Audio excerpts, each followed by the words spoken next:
On va maintenant voir les variables de session, mais avec des données de type un peu plus complexe. Par exemple, ça pourrait être une liste de choses ou tout simplement un objet de notre modèle. Par exemple, un dragon ici. Euh, donc, tout sauf un string ou un nombre entier finalement. Fait que, imaginez ici, par exemple, que j'ai ma liste de dragons, puis ici j'ai un panier. Fait que j'aimerais ça pouvoir insérer des dragons dans mon panier. Fait que pour ça, je vais utiliser les variables de session.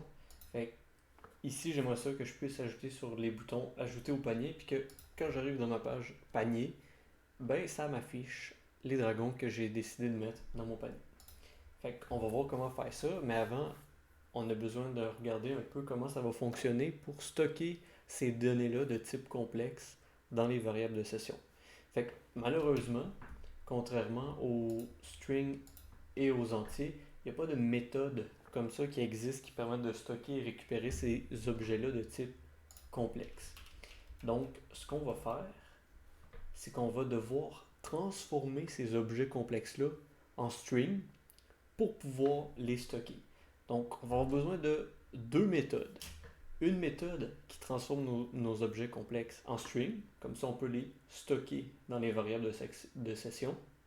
Puis, on veut une méthode qui prend ces strings-là qu'on a stockés et qui les retransforme et reconstruit les objets de type complexe. Fait que, par exemple, l'objet de type complexe, nous, dans notre cas, ça va être un dragon, qui a ses propriétés, là, un ID, un nom, une couleur, par exemple.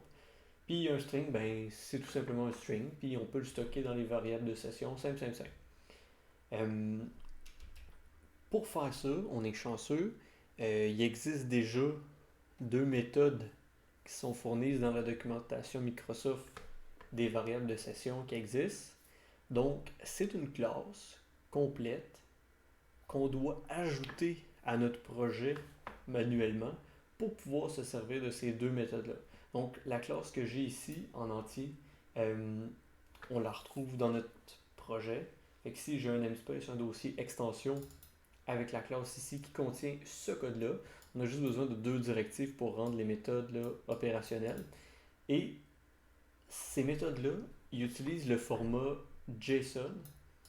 Donc, c'est un format là, de chaîne de caractères qui va nous permettre de stocker nos objets complexes dans des strings. Fait que ici, j'ai une fonction pour stocker dans la session un objet complexe et ici, j'ai une méthode pour récupérer cet objet-là. Donc, on va voir un exemple de ces deux méthodes-là. Euh, Comment ils fonctionnent, c'est que, bon, il faut les utiliser sur http context.session, qui est notre session là, qui contient nos variables de session. Ça fonctionne un petit peu comme setString, getString par exemple, sauf que c'est setT puis getT. Pour le set, encore une fois, il faut une clé de notre choix, puis il faut la valeur à stocker. Puis quand on le récupère, on a juste besoin de la clé. Par contre, quand on utilise setT et getT, il faut remplacer T par le type de l'objet qu'on est en train de stocker ou de récupérer. Donc, par exemple, mettons que je veux aller récupérer un objet de type dragon à la clé mon dragon dans mes variables de session. Il va falloir que je fasse http context.session get. Qu'est-ce que je veux récupérer? C'est un dragon. Fait que si à la place du T, je mets dragon, puis je précise la clé où je vais récupérer ma donnée. Si au contraire, je veux stocker un objet de type liste de dragons à la clé mes dragons, là, il va falloir que j'utilise set. À la place du T, je vais mettre liste de dragons dans les chevrons. Ici, je mets ma clé de mon choix, puis je stocke ma donnée, là, ici, qui est la liste en question. Donc, c'est un peu comme ça que fonctionne la syntaxe de ces deux méthodes-là.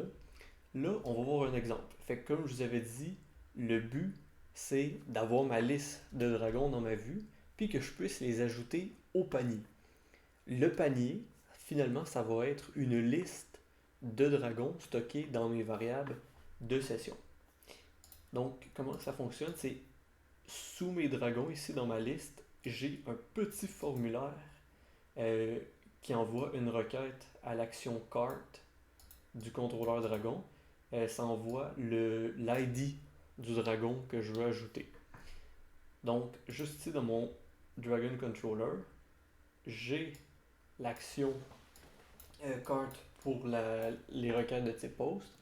Donc, d'abord, je veux ajouter ce dragon-là dans mon panier. Fait que ce que je commence par faire, c'est aller récupérer la liste actuelle qui existe pour mon panier. Donc, ce qu'on fait, c'est http://context.session et on va récupérer, donc get, qu'est-ce qu'on récupère? Une liste de dragons qu'on a stocké à la clé dragon. Mais là, ça se peut que cette liste-là, au début, elle soit vide. Parce que, a priori, au début, le panier il est vide. Fait que je vais juste vérifier, ok, est-ce que cette liste-là, elle est nulle? Si jamais elle est nulle, il faut commencer par l'instancier avec une liste de dragons vide. Parce que je ne peux pas stocker des dragons sans avoir d'abord instancié une liste vide de dragons. Alors on fait ça si jamais la liste est vide. Ben, la liste n'est même pas instanciée en fait. Puis on n'avait rien stocké du tout dans nos variables de session pour l'instant. Suite à cette vérification-là, ok, j'ai ma liste, qu'elle soit tout juste instanciée ou qu'elle contienne déjà des dragons, et je vais ajouter le dragon de ma base de données tel que son ID correspond à l'ID reçu en paramètre par le petit formulaire ici.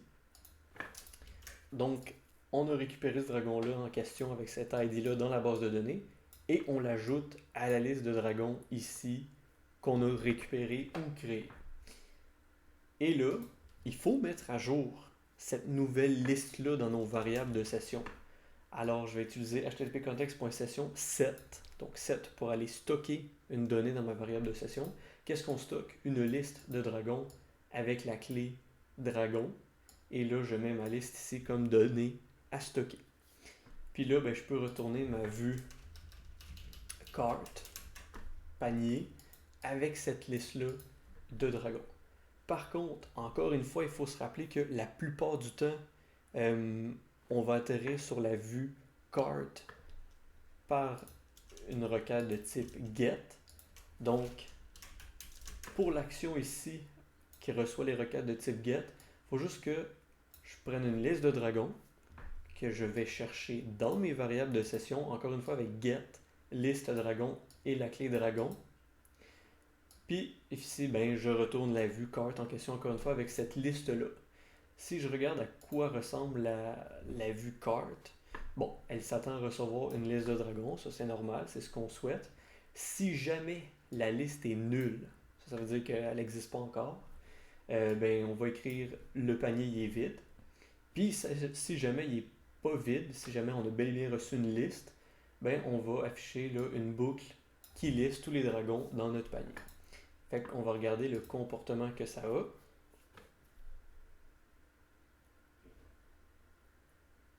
Donc ici, je vais dans ma liste de dragons. Pour l'instant, si je regarde mon panier, ben, il est vide pour l'instant. Mais là, je pourrais ajouter des dragons. Fait que mettons que j'ajoute Spyro.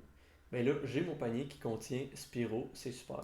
Je pourrais aller ajouter un autre dragon, comme mettons Toothless. Et voilà, j'ai 2 dragons dans mon panier.